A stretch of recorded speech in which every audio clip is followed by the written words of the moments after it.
ओम द्यौः शान्तिरन्तरिक्षगो शान्तिः पृथिवी शान्तिरापः शान्तिरोगतयः शान्तिः वनस्पतयः शान्ति विश्वे देवाः शान्ति ब्रह्म शान्तिः सर्वगुं शान्तिः शान्तिरेव शान्तिः सामा शान्तिरेधि। अथ मन्त्रपुष्पाञ्जलि। नाना सुगंध पुष्पाणि यथा कालो भवानी च पुष्पांजलि मया दत्ता ग्रहण परमेश्वर। मंत्र पुष्पांजलि समर्पयामि।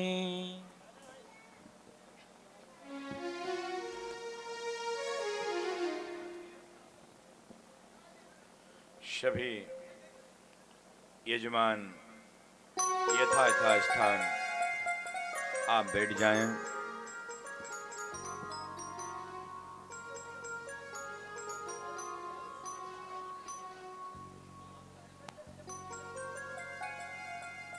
बोलिए बांके बिहारी लाल की जय हो।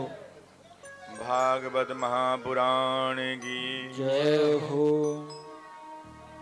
यजमान परिवार की जय हो। सच्चिदानंद रूपाय। ये साउंड से थोड़ा सा बगल रहेंगे, ये साउंड की आवाज छोड़ देंगे थोड़ा सा, इसको बल्कि थोड़ा आगे करवा दो, इसकी आवाज तो आ नहीं देनी हमारे पास। हाँ, इसको यहाँ लगवा दो जाके।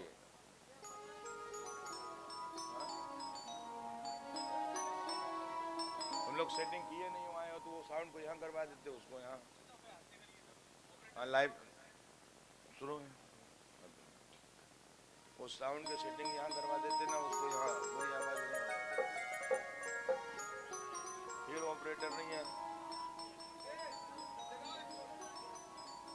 चलिए, आज की व्यवस्था कोई बात नहीं, हम कल से व्यवस्था मैनेज हो जाएगी। आज प्रथम दिन है, चलता है। आइए आज हम भागवत में प्रारंभ की ओर चलते हैं। सच्चिदानंद रूपाय विश्वोत्पत्त्यादि हेतवे तापत्रय विनाशाय श्री कृष्णाय वयं नुमः।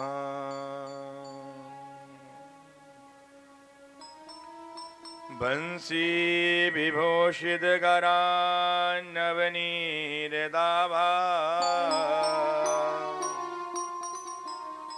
पीताम्बरादरुण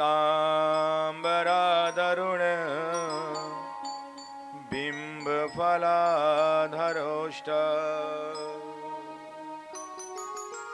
पूर्णेन्दुसुन्दरमुखा दर्वीन्द्रनेत्रा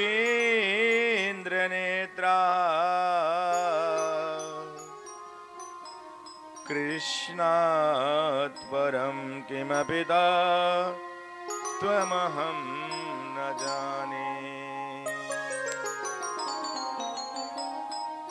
देहं सदा परिभवा न भविष्यदोऽहम् तीर्थास्पदं शिवविरचिनुतं शरण्यम्।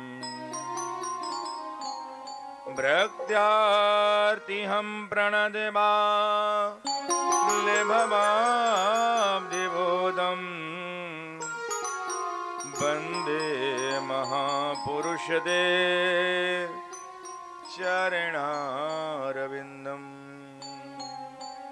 नारायणं नमस्कृत्य नरं चैव नरोत्तमं देवीं सरस्वतीं व्यासं ततो जयमुदीरये।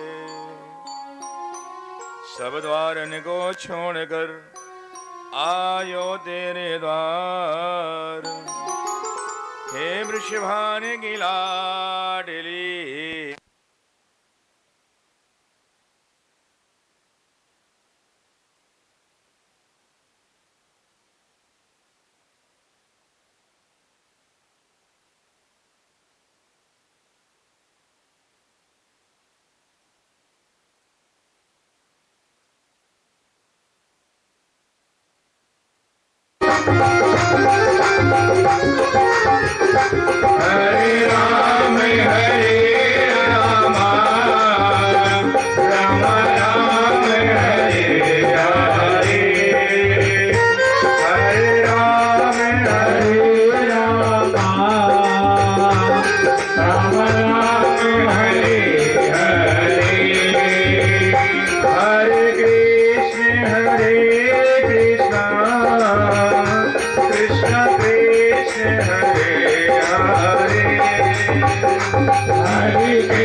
देखिए, नाम एक ही है लेकिन संबोधन अलग है। राम किसी का नाम हो सकता है, राम राम अभिवादन, राम राम, ताऊ राम राम नहीं बोलते, ताऊ राम राम मतलब अभिवादन माने प्रणाम। 3 बार राम राम राम। दुख कहते राम राम सब, और 4 बार बहुबार आ जा तो ये कीर्तन हो जाता है। देखो नाम की महिमा है मेरे प्यारे। तो आनंद किसमें है? बोले आनंद प्रभु के नाम में है। और यही पहले श्लोक का महत्व है, यही पहले श्लोक का व्याख्यान है। सच्चिदानंद रूपाय विश्वोत्पत्त्यादि हेतवे तापत्रे विनाशाय श्री कृष्णाय वयं नमः। जो सत स्वरूप है, जो चित स्वरूप है, जो आनंद स्वरूप है, ऐसा परमात्मा बोले कैसा है? बोले इसका ध्यान करने पे तापत्र, तीनों प्रकार के तप को नष्ट करने में जिसमें ताकत है। कौन से? दैहिक नहीं कहते भगवान आपदा आ गई, सब हो गया, नष्ट हो गया। ये कहां से आ गई? दैविक, भौतिक, तीनों प्रकार के ताप को नष्ट करने में किसी में क्षमता है, वो मेरे गोविंद में है। महाराज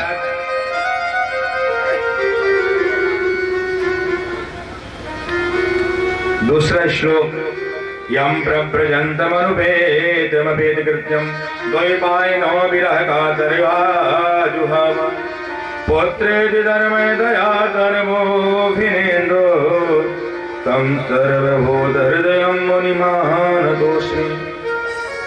सुखदेव जी महाराज 12 वर्ष तक मातृ गर्भ में वास किया।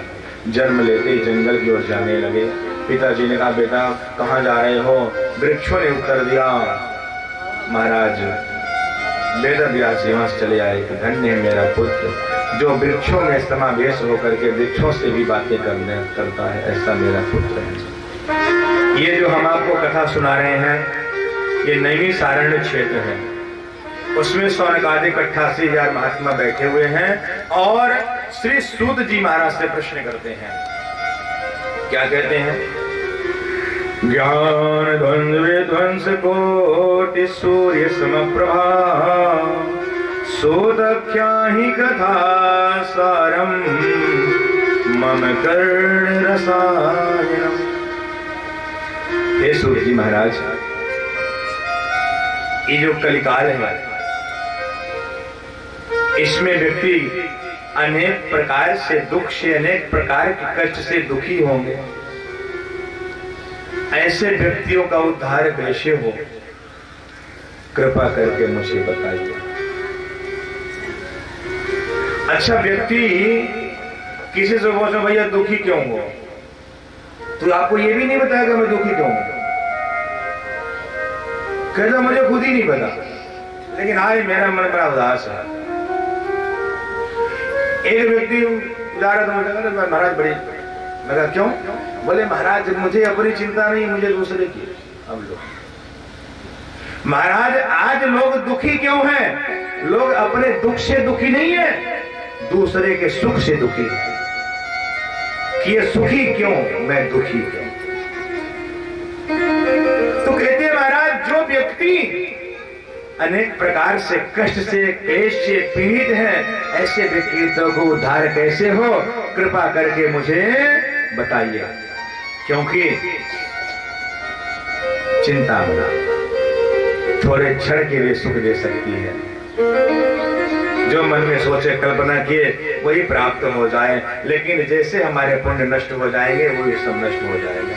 लेकिन गुरुदेव यदि प्रसन्न हो जाए, प्रेक्षित गुरु पीतो वैकुंठम योगी साक्षात नारायण के दर्शन करा देते हैं। तो गुरुदेव मुझे बताइए कि इन कलुषित प्राणियों का उद्धार कैसे हो, कृपा करके मुझे बताइए।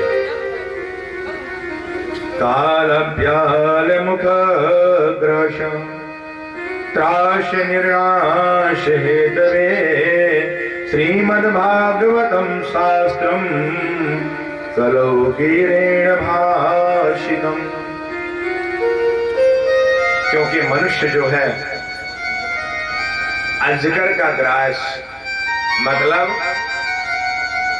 संसार में एक विकराल सर्प मुख अपना फैला के रखा हुआ है और कब मुख बंद कर ले, कब जाना पड़े, कोई ठिकाना नहीं है।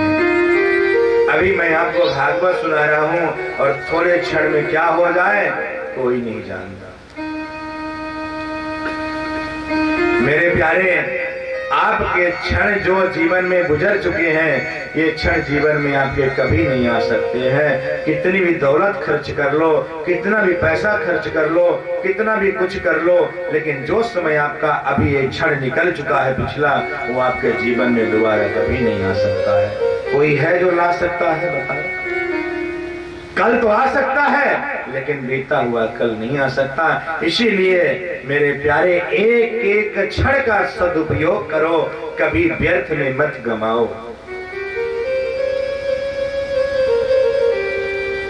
मेरे प्यारे, तो वही सौनकादिक ऋषि कहते हैं कि महाराज कलुषित प्राणी ग्रास बना हुआ है, कब जाना पड़ जाए कोई ठिकाना नहीं है। तो महाराज कोई उपाय मुझे बताइए। तो उन्होंने कहा कि कलिकाल में इससे सरल उपाय कोई नहीं है। श्रीमद् भागवतम, भागवत से बड़ा उपाय संसार में कोई नहीं है। अच्छा महाराज, ये जो आप भागवत सुना रहे हैं, बोले हाँ, एक बार बताता हूं मैं आपको। कहते हैं, सूत जी कहते हैं कि सुनो, जब राजा परीक्षित को श्राप लगा कि 7 दिन में तुम्हारी मृत्यु हो जाएगी, तुम्हें तक्षक सर्प डस लेगा, तुम मर जाओगे, तो श्री सुखदेव जी महाराज ने भागवत कथा अमृत पान कराया और देखो उसी जब कथामृत को पान कराने लगे उसी समय स्वकार कुशलासुरा देवता लोग अपने कार्य में बड़े कुशल होते हैं, अमृत का कलश लेकर पहुंच गए और राजा को कहते हैं राजन आप ही अमृत पान कर लो और ये जो कथा अमृत है ये मुझे दे दो,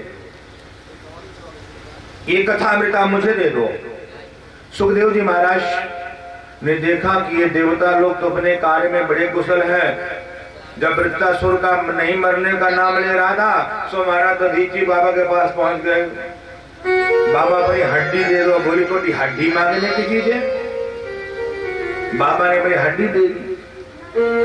ऐसे ही आज मांगने आए हैं तो श्री सुखदेव जी महाराज ने देवताओं को डांट करके भगा दिया।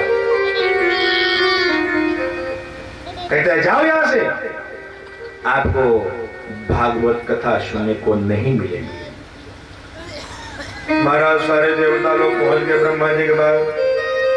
महाराज ये भागवत क्या है? इन मानवों को इसका अधिकार दिया गया, हम देवता होकर के इससे वंचित हैं। बोले हाँ। ब्रह्मा जी ने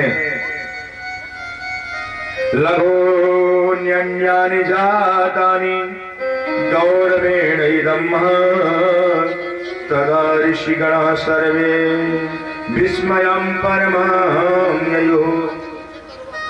ब्रह्मा जी ने शतलोक में अपना तराजू रखा, एक तरफ अनेक प्रकार के धर्म जप अनुष्ठान पूजा पाठ को रखा और एक तरफ श्रीमद् भागवत को रखा, और जिसमें भजन होगा वही तो नीचे जाएगा ना।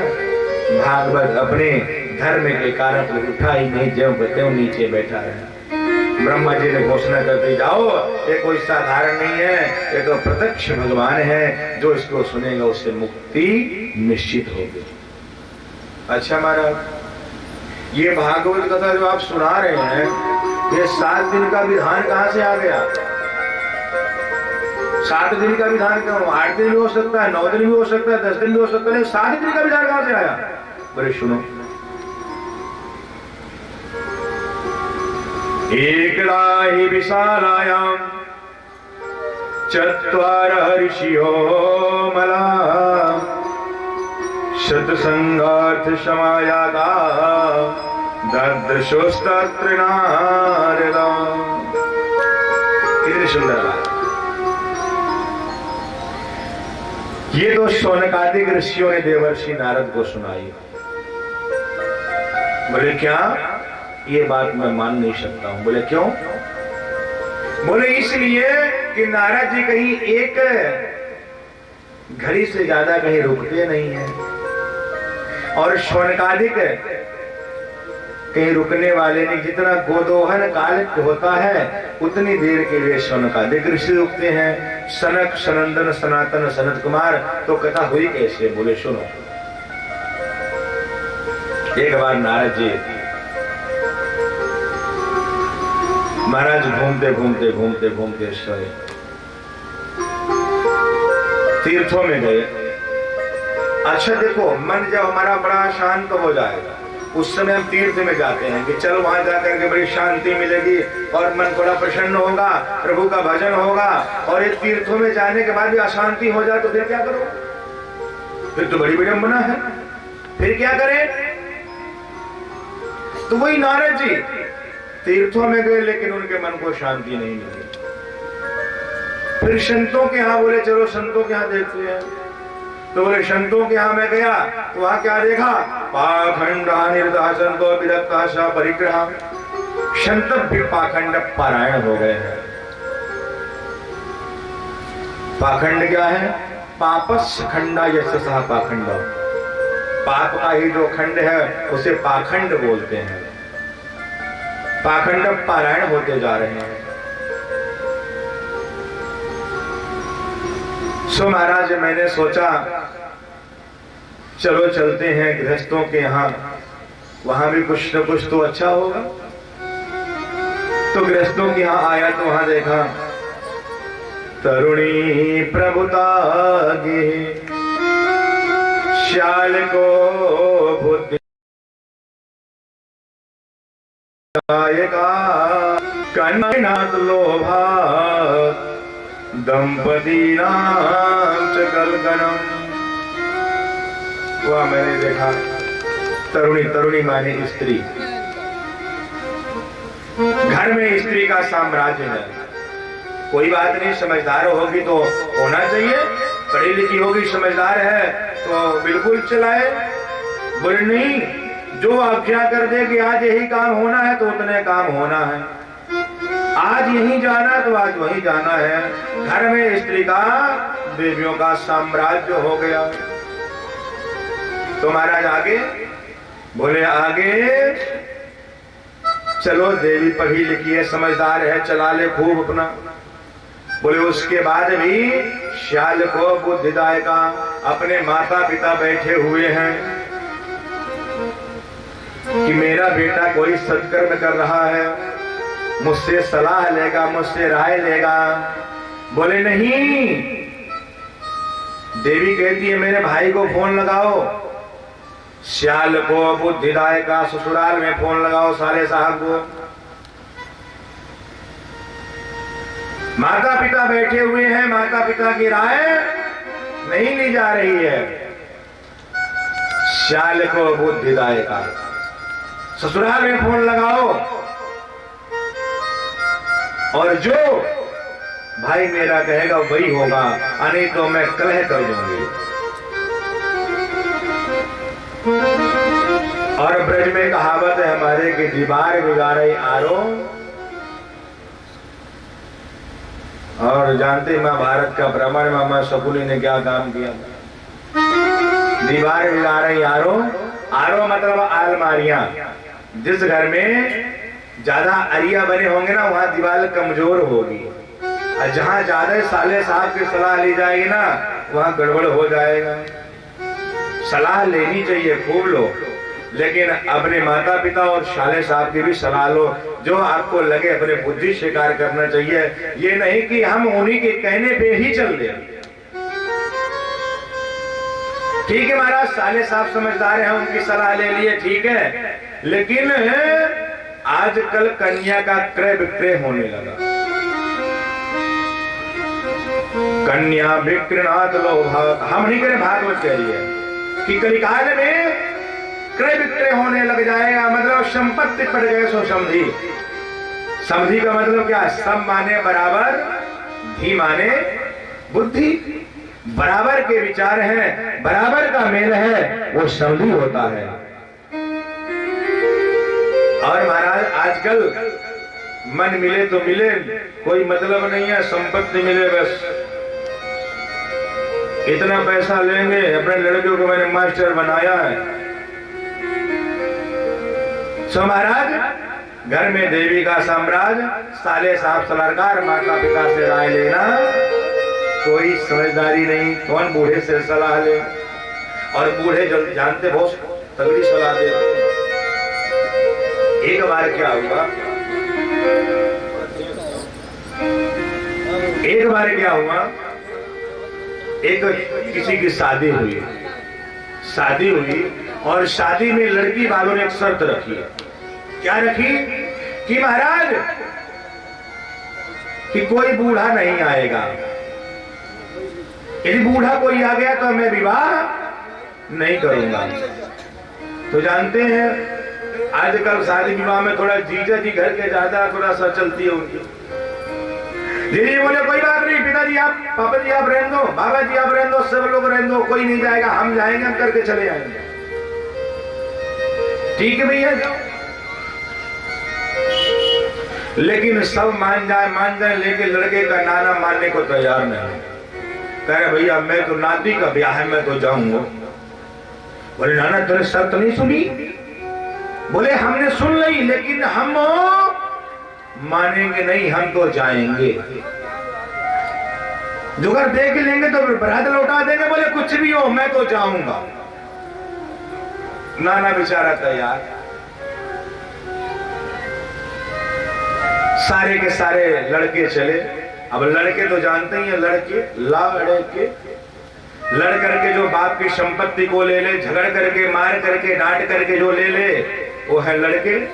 अंगूठा जबरदस्ती लगवा दे वो लड़के, लाड़के, मैं नहीं कह रहा हूं, आप शब्द देख लो, लाड़के। सो महाराज सारे के सारे गए। अब जब बारात पहुंचे, बारात जाने के बाद लड़की का पिता ने पुनः शर्त भेज दी।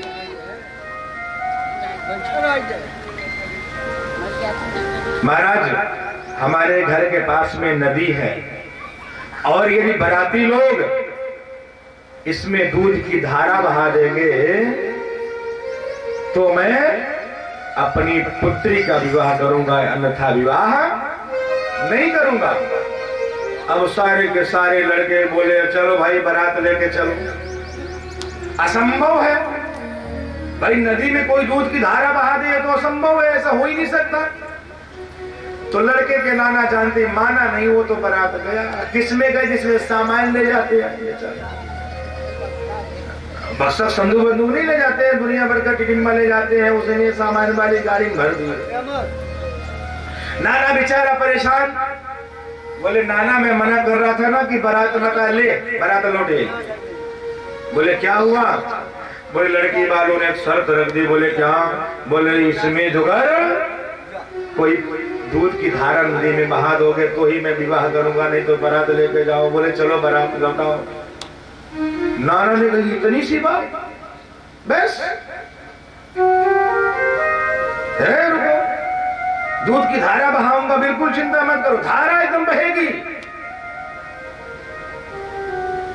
दूध को बुलाओ।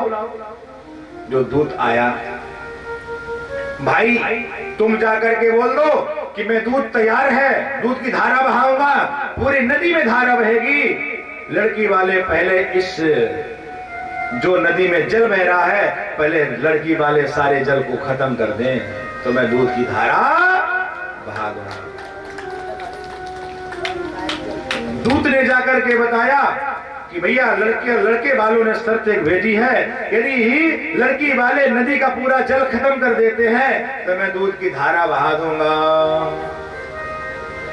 अब लड़की वाला परेशान हो गया कि कोई ना कोई बूढ़ा आया है, पता करो कोई ना कोई बूढ़ा आया है, क्योंकि ये बूढ़े का ही दिमाग है। जब देखा लड़की का नाना, आहा महाराज विवाह हुआ और तब लड़का अपनी घरवाली अपनी पत्नी को लेकर के आया। तो बूढ़ों का दिमाग महाराज, बड़ों का राय जो है ना, वो तो यूं चुटकी में हल कर देते हैं, लेकिन आजकल कोई राय लेता नहीं है। बेचारे बैठे रहते हैं, उनकी राय कोई लेगा तभी तो बताएंगे। सो महाराज आजकल समझी नहीं, सम माने बराबर, धी माने बुद्धि, ये बराबर के विचार है। ये मैं अपने से नहीं कह रहा, भागवत कह रही है, मैं अपने से नहीं कह रहा हूं कि मैं अपने से कह रहा हूं। तो बराबर का विचार हो वही समझी कहलाता है। तो बोले आजकल संपत्ति पड़ गए, सो समझी, इतना पैसा लूंगा तभी समझी। और महाराज चलो कन्या का क्रय विक्रय होने लगा, ठीक है दे दिए, लेकिन उस घर में दंपति नाम चकल कलम, पति पत्नी में कलह मचा हुआ है। और आजकल आए दिन मैं आपको बताऊं, पति पत्नी में झगड़ा मचा हुआ है, आए दिन घर टूट रहे हैं। क्यों? आज समझदारी नहीं है। पहली हमारी माताएं भले पढ़ी लिखी नहीं थी, लेकिन वाह उनके क्या संस्कार थे। अर्धरात्रि के समय भी मेहमान आ जाएं, यदि पति ने कह दिया कि जाओ कुछ भोजन बना दो, तो बेचारी चूल्हा जला करके धुआं होता था, उसमें भोजन तैयार करती थी मेहमान के लिए बड़ी प्रसन्नता के साथ। और आज मेहमान आ जाए, भैया तू जाके बना खिला, मेरे गति नहीं है। जबकि आज गैस का सिस्टम हो गया, तुरंत जलाओ भोजन हो जाए, लेकिन नहीं, बाहर से मंगा लो, कोई बात नहीं। मेरे प्यारे, आज सबसे बड़ी विडंबना है कि पति पत्नी का विचार नहीं मिलता है। शादी की दूसरे दिन बाद एक दूसरे से अलग हो जाते हैं। कुछ दिन में ही अलग हो जाते हैं, नहीं होंगे तो महाराज इतनी कलह होगी, इतना टेंशन होगा कि कभी लड़का महाराज कुछ कर ले, कभी लड़की कुछ कर ले, आए दिन ये कलह विडंबना हो रही। क्यों? क्योंकि हमारे आपके अंदर समझदारी नहीं रही, सब्र नहीं रह गया। और कभी भी पति पत्नी में होना थोड़ा बहुत हो जाए कोई प्रॉब्लम नहीं है, लेकिन अपना झगड़ा कभी भी मायके मत पहुंचाओ। तुरंत फोन मायके मत करो कि मम्मी आज तो मेरी झगड़ा हो गया, आज तो मेरी सासू से झगड़ा हो गया, आज तो मेरा ससुर से हो गया, आज मेरे पति से हो गया, मैं क्या करूं, घर छोड़ दूं। और मां भी कहती है बेटी कोई बात नहीं, तो चिंता मत कर, मैं हूं। अरे महाराज, कभी भी आपकी पुत्री ससुराल में झगड़ा भी हो जाए, उससे आप डायरेक्ट कह दो बिटिया कोई बात नहीं, थोड़ा बहुत हो जाता है, लेकिन वहां आप मैनेज करो। क्या पता कि मैं दूसरे जगह कर दूं, वहां और ज्यादा हो जाए। फिर माओं को ऐसी राय देनी चाहिए। कुछ कुछ माएं ऐसी हैं कि जो दिन भर बिटिया के यहां लगी रहेंगी। महाराज, आधा तर घर तोड़ने का काम उनका हो गया। हकीकत ले रहा हूं साहब, कभी भी इंटरफेयर नहीं करना चाहिए। मैं नहीं करूं भागवत में। सो महाराज, आधा तर घर इसी चक्कर में टूट रहे हैं। और हमारी बहनों को चाहिए, आप जब ससुराल जाओ ना, तो अपने सास ससुर को माँ के समान ही पूजा करो। जैसे आप माँ को मानते हो ना, उसी प्रकार से। और माँ को, सास को भी चाहिए कि हम अपनी बहू नहीं लाए हैं, अपनी पुत्री है ये। मेरी एक पुत्री गई है तो दूसरी पुत्री मेरे घर में आ गई है। उसे अपने पुत्री के समान उसको माने, अपने बिटिया का समान उसके दर्जा दें, तो निश्चित है उस घर में कभी खटपट नहीं होगी।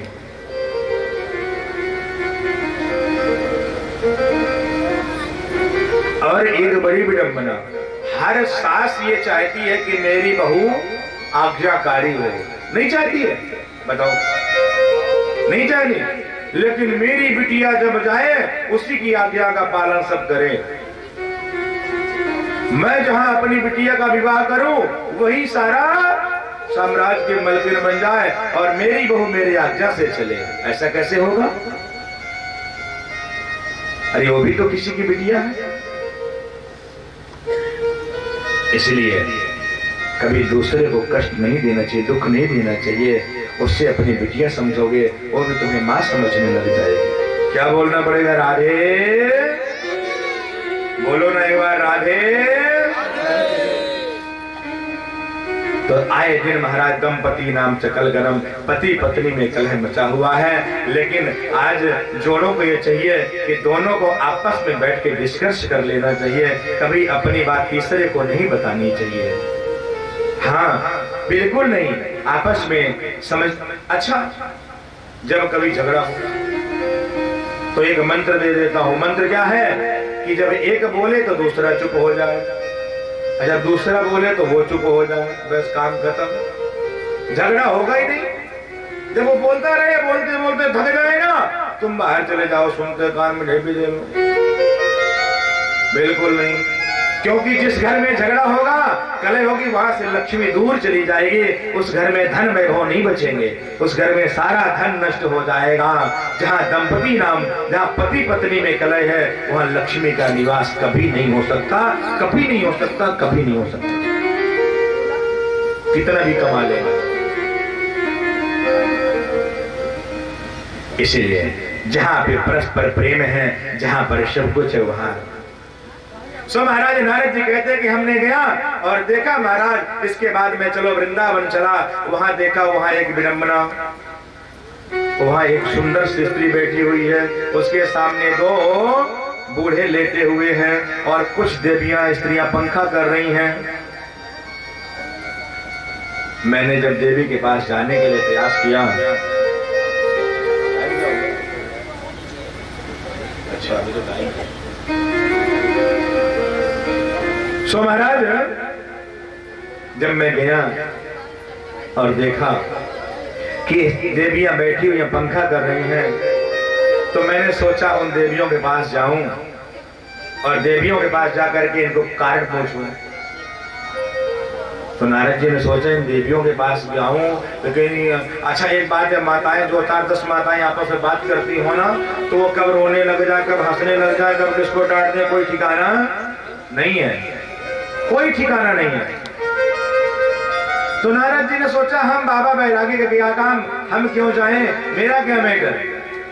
जैसे नारद जी वहां से जाने लगे तो भक्ति महारानी कहती हैं, भो भो साधु क्षणं तिष्ठा मच्चिंतामपि नाशनम दर्शनम तव लोकस्य सर्वथा घरम परम। महाराज महात्मा मेरे दुख को, मेरे कष्ट को दूर कर दीजिए, रुकिए ना। जैसे देवी ने कहा, नारद जी उसके पास जाते हैं, कहते हैं काशी तुम देवी तुम कौन हो, काबी मऊ ये जो दोनों बेटे हैं कौन है। उन्होंने कहा कि सुनो महाराज, आपने पूछा तो सुन लो। अहम भक्ति इमो में तनयो मतो। महाराज मेरा नाम भक्ति है और ये दोनों जो बैठे हैं मेरे पुत्र हैं ज्ञान वैराग्य। नारद जी महाराज जो चकराने लगे, हे भगवान, माता जवान है, पुत्र जो है वृद्ध हैं, ऐसा कैसे बोले। ज्ञान वैराग्य कोई पूछने वाला नहीं है, भक्ति को लोग तो दुनिया चाहती है। सीताराम सीताराम। अच्छा कलिकाल में विशेषता है कि भक्ति महारानी जो राम नाम करने पर ही पुष्ट हो जाती है, कीर्तन करने से। जितना सतयुग में भजन करने में प्रभाव मिलता था, उतना राम नाम कीर्तन में, प्रभु के नाम की कीर्तन करने से भगवान प्रसन्न हो जाते हैं। ये कलिकाल की विशेषता है। सो महाराज भक्ति ने अपना दुख बताया। नारद जी ने वेद वेदांत का पाठ किया, लेकिन कोई ज्ञान वैराग का विधत्व दूर नहीं हुआ। गीता का पाठ किया, थोड़ी सी मूर्छा खुली, पुनः से मूर्छित हो गए। जब मूर्छित हो गए, नारद जी चिंतित हो गए और चल दिए। जाकर के बद्री का आश्रम में जैसे उन्हें सनत कुमार चारों ऋषियों को देखा, उन्होंने कहा, कथम ब्रह्मण दीन मुख कुतश्चिंता कुरु भवान त्वरितं गम्यते कुत्र कुतश्चागमनं तव। हे ब्राह्मण देवता, आपका मुख उदास क्यों है, आप इतने दुखी क्यों हैं, इतना जल्दी जल्दी कहाँ जा रहे हैं। अरे बोले महाराज मेरे दुख का कारण आप पूछे तो आप ये बताओ कि भक्ति की कष्ट की निवृत्ति कैसे हो, ज्ञान वैराग का वृद्धत्व दूर कैसे हो। उन्होंने कहा श्रीमद् भागवत कथा सुना दो। बोले हाँ, मैंने वेद का पाठ किया, वेदांत का पाठ किया, कुछ नहीं, भागवत से क्या होगा। बोले भागवत जो है ना कल्प वृक्ष है। किसी फल को आप खा रहे हो, फल कितना मीठा होता है और फल का स्वाद इतना अच्छा होता है ना। आम का फल ले लो, अमरूद का ले लो, सेव का ले लो, आप खा रहे हो, उसका स्वाद लगा, लेकिन जब मेरा मन किया फल को छोड़ो, जब फल इतना मीठा है तो इसका पेड़ कितना मीठा होगा। तो फल का परित्याग करने यदि हम पेड़ को चावने जाएंगे तो हमारे सारे दांत टूट जाएंगे, लेकिन स्वाद नहीं आएगा। उसी प्रकार से वेद और वेदांत जो है वो तो पेड़ है, उसका परिपक्व पका हुआ फल श्रीमद् भागवत है। महाराज कहाँ हो। बोले आनंद नामक तट में, हरिद्वार में आके आनंद नामक तट में सौनकादिक ऋषियों के लिए बढ़िया बालू का मंच बनाया गया। नारद जी बन गए श्रोता और सनक सनंद सनातन सनत कुमार ये चारों ऋषि बन गए व्यास। उस वहीं से ही सप्ताह ज्ञान यज्ञ की विधि प्रारंभ हुई है। महाराज सारे ऋषि मुनियों को पता चला, महाराज तीर्थ में भीड़ मच गई, हरिद्वार में भीड़ मच गई। सारे के सारे महात्मा ऋषि मुनि आकर के प्रभु का भजन सुनने लगे, कथा सुनने लगे सौनकादिक ऋषियों का। भक्ति महारानी का आसन दिया गया, ज्ञान वैराग का वृद्धत्व दूर हो गया, पुष्ट होकर के नाचने लगे। आज जो कथा यहीं विश्राम करेंगे। कल की कथा कि महाराज भागवत से कौन कौन से व्यक्ति तर जाते हैं, तो मैं बता देता हूं आपको एक श्लोक में ही, कल बताऊंगा सारा। ये मानवः पाप कृतास्तु सर्वदा सदा दुराचार्य रता विमार्ग क्रोधाग्निदग्धा कुटिलस्य कामिना सप्ताहयज्ञेन कलौ पुनन्दिते। ऐसा व्यक्ति भी कर जाता है। भागवत की आज विधि सुन लो, कल मैं आपको जो है ना पूरा वृत्तांत समझाऊंगा, किस किस ने कथा सुनी, क्यों सुनी। भागवत कथा सुनना है, 7 दिन तक नियम से सुनना है। उसका फल क्या है, किम फलम किम विधानम चा, उसका फल क्या है वो सुन लीजिए। फिर क्योंकि आरती करेंगे, आपको भी गृह कार्य नाना जंजाला, मेरे भाई बंधु को भी काम होगा, क्योंकि घर में अनेक प्रकार के कार्य होते हैं, भोजन भी देखना पड़ेगा और घर का भी कार्य है, क्यों सभी का कार्य है। तो हम कथा भी सुनाएंगे आपको और आपको व्यवधान भी ना हो, तो इसलिए ऐसी व्यवस्था करते हुए जैसे भी होगा ठाकुर जी के चरणारविंद में हम लोग बैठ करके भगवान भागवत का आपको पूरा आनंद ही आनंद पान कराएंगे मेरे प्यारे। तो सप्ताह ज्ञान दूध पी करके सुननी चाहिए। जो दूध पी करके सुनते हैं उनके सारे मनोरथ पूर्ण हो जाते हैं। और दूध महाराज 7 दिन तक दूध पी के नहीं रह सकता, पेट की खराबी हो सकती है। घी पान करके रह लो, घी पान करके भी नहीं रह सकता महाराज, तो महाराज फलहार करो। फलहार भी नहीं कर सकते हो आप तो क्या करो, बोले महाराज 2 टाइम फल खूब चकाचक खा लो। बोले उसमें नहीं रह सकता हूं महाराज, तो बोले एक काम करो, आप खूब भोजन कर लो। भोजनम तो ब्रह्म मध्य कथा करो, यदि भोजन खूब करो पर इतना मत करो कि जितना तुम्हें नींद आ जाए, तुम्हें आलस आ जाए। और आप ले सकते हैं, और जो फलहार करके कर सकते हैं वो तो बहुत अद्वितीय है। और आप सप्ताह 7 दिन सुनेंगे और निश्चित मन में जो कामना करेंगे वो आपको पूर्ण होगा। प्रातः काल 8 बजे से या 8:30 9 से पूजन प्रारंभ होगा, पूजन होगा। इसके बाद भागवत का मूल पाठ होगा, मूल पाठ के बाद इसके बाद फिर अपना भागवत कथा का प्रारंभ 2 बजे से ना सर, 2 से 6, हाँ 4 घंटे का टाइम तो चाहिए, बल्कि 8 घंटे हो जाए कोई बात नहीं, चलेगा। क्योंकि सत्संग है, जितना इसको व्याख्यान करता जाऊंगा। मैं गांव घर में संगीत का बहुत कम प्रयोग करता हूं, लेकिन फिर भी संगीत तो आनंद के लिए है। संगीत से शरीर पुष्ट होता है, भक्ति पुष्ट होती है। लेकिन आपको मैं पूरी कथा ही कथा सुनाने का प्रयास करूंगा, जो सारे हैं, जो तत्व है। और जो भी रह जाएगा आप हमसे बीच में, हमको आप पत्रों के द्वारा पूछ सकते हैं, कोई बात नहीं। कोई समस्या, कोई दिक्कत है, वो आपको आपका शंका समाधान किया जाएगा, उसके लिए आप चिंतित ना रहें। आइए पहले सभी अपने स्थान में खड़े होकर के भजन का आनंद लेंगे एक, इसके बाद में फिर हम लोग आरती करेंगे। बोलो वृंदावन बिहारी लाल की।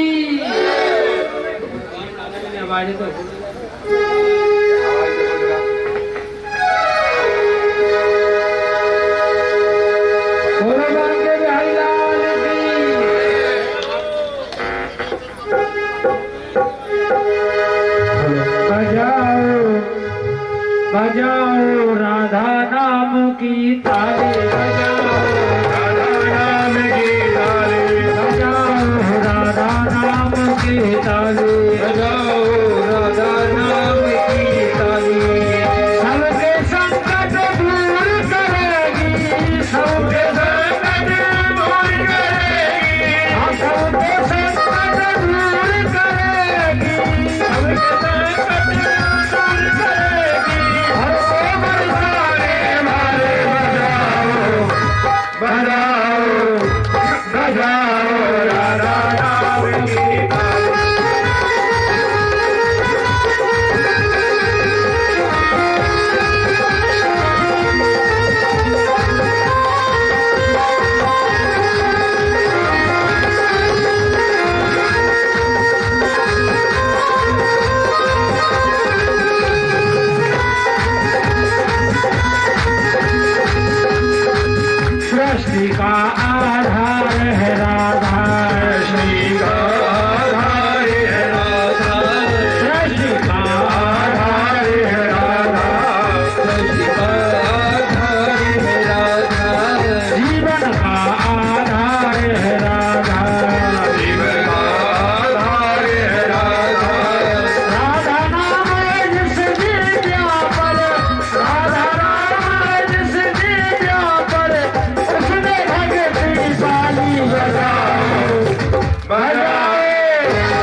नाम जाओ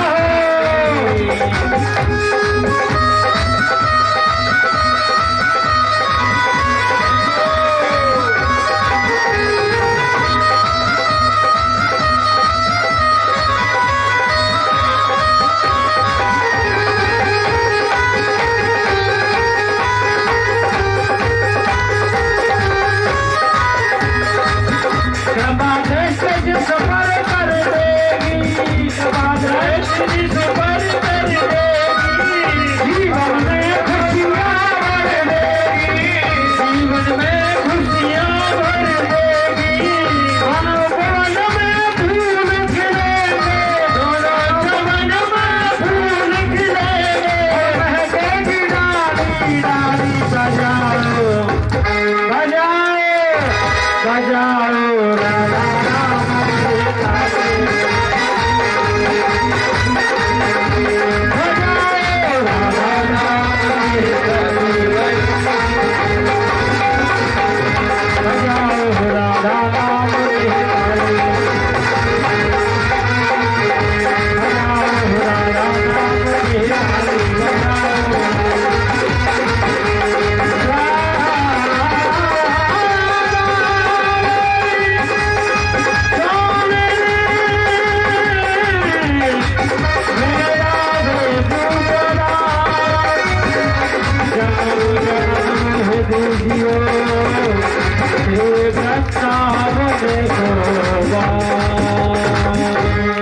क्या बोलना पड़ेगा?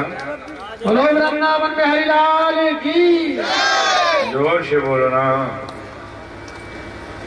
क्या बोलना पड़ेगा?